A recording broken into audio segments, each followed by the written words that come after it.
Yiğit Şah.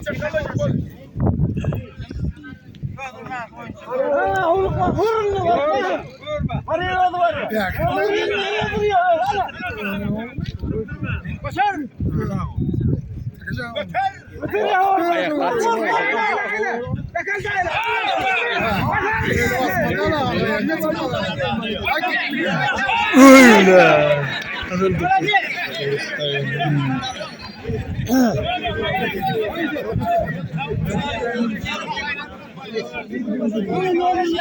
Ayhan Ceyhun. Jack Bolg'onchi. Ceyhun. Ceyhun ettin Ceyhun. Ay gittim Ceyhun. Davay nalmasang terega malmang. Lan Ceyhun. Kellan ayla. Kelleri yesin böyle. Urbat agi. Hayır. Lamet atıldı. Dişle.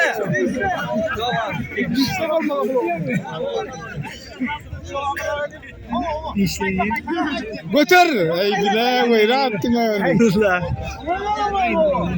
Al doğrular. Ya kayıta şişeyle. Oy laf yedi ettiler. Oy laf yedi ettiler.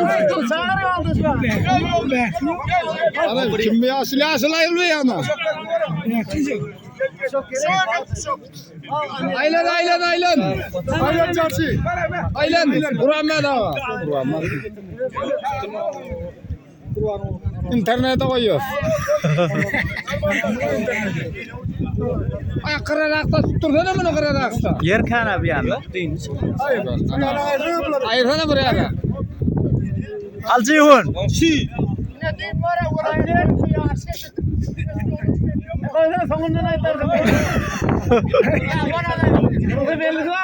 Beylikler ne madem ediliyor? Gel ona da ediliyor.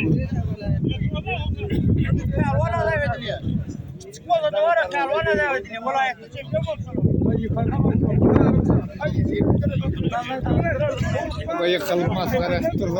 Şey deb aytilandan fatva deydi etmesani. Yo şey deb aytildi. Davay g'onchi. Oy al dayak Ceyhun. O'zing aytdi. Yıktım. Şeydan nima dalil o'ynab. Ay onun galvana kanı. Yıktım şu yankı olaya şampiyon bular.